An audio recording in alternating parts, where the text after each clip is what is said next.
Damn. What a bad game to actually talk about. This was one of the worst performances I've ever watched through Joel's era of the Sixers. It's insane. I want to first talk about Tyrese Maxey. He played horrible, horrible last night. You know, I expected a big game from Tyrese last game because the other games he didn't play too well. Game one he didn't play great. I mean, he had 26 points, but he shot 10 for 24, something like that. So I was expecting a big game from him, and he just disappointed. Like, we need you to step up. I don't want to put all the blame into Tyrese, but he's a big part of why we didn't win. I mean, you got to give us at least 20 points a game in the playoffs, man. You can't give us 13 points shooting 6 for 14. You just can't do that. And defensively, you got to be better. You can't let Jaylen Brown just drive past you almost every single time. I know he's taller, but same thing with James Harden. It's worse for James Harden, but Tyrese, you did well in game one. Defensively, you got to get back into that mindset. Yeah, but like I said, 13 points is horrible for you. You got to come back better. And I'm just going to talk about Malcolm Brogdon for a second. He is the freaking reason why the Celtics won. Well, I wouldn't say just him. Him, Grant Williams. The whole team was just knocking down three after three after three in the fourth quarter, third and fourth quarter. It was like a 13-point lead at one point, and then in the next 2 minutes, it went to like a 26-point lead. So, it just sucks because we couldn't hit a shot. And we were giving them open looks from the three. It was so annoying. Literally, open looks almost every single time they had the ball. Every drive they had, open three. Like, come on. James Harden must be the most inconsistent player in the playoffs of all time. Like, how can you drop 45 points in game one and then 12 points in game two? I was expecting maybe get at least 6 assists. 4 assists, man? 4 assists, but 12 points. Like, if you can't get your scoring right, you got to at least get the team involved. You got to get some more assists, man. I know we weren't making any shots, so the team wasn't helping you, but you got to motivate them. You're the point guard, man. Get the ball to Tyrese. Let Tyrese cook. Give him put him in positions where he can score. He has an open three.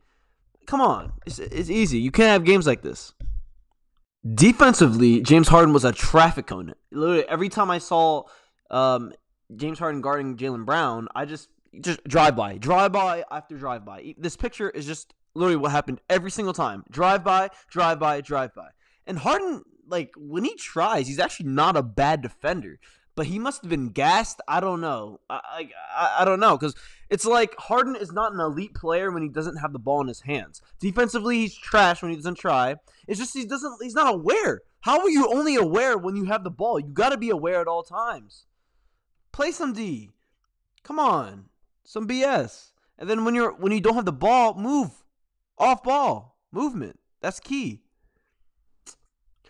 Joel Embiid immediately showed his impact of the game in the first quarter. Like, first 2 minutes of the game, probably. He had like 5 blocks in the first half, which just was insane to me.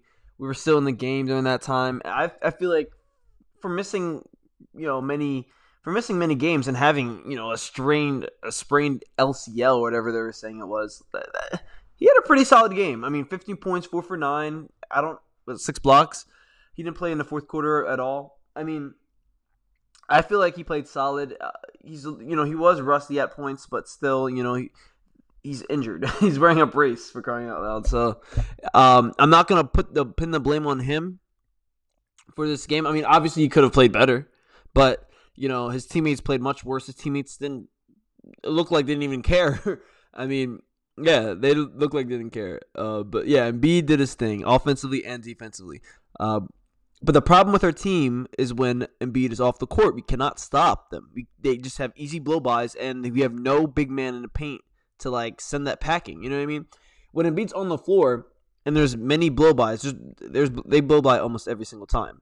Embiid's going to get the block. Embiid's there in the paint. They're going to pass out for open three, or they're going to take it up and get swatted. That's what happens almost every single time. But when he is off the court, that's when it's a problem. Because Paul Reed is sometimes guarding Al Horford. He's stretched in the corner, and there's literally no one in the paint that can contest any shot. PJ Tucker is not a rim protector, so it just sucks. We need next year. That's improvement we need.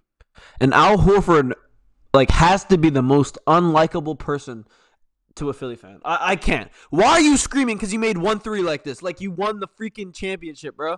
Relax. I feel like every point he scores on the Sixers is like it's like winning a ring for him. And PJ Tucker wasn't a great game for PJ Tucker. But I only have this picture on here because I want to talk about the referees. The referees were horrible, man. Like, this is literally Marcus Smart had 2 plays where he just dove at a play. Like, he dove at PJ Tucker's knees in his play to save the ball, and there was no foul, no nothing, no call about anything, which is nonsense to me. Nonsense. You can't just dive underneath someone's legs like that. That is crazy, and it's a no call.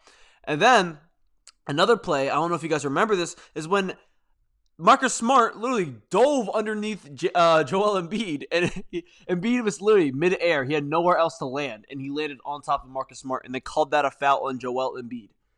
I don't understand that. Like, the refs have to talk about this. The refs should have their own post-game conference and talk about that play, because I don't understand what Embiid could have done for him not to get a call there.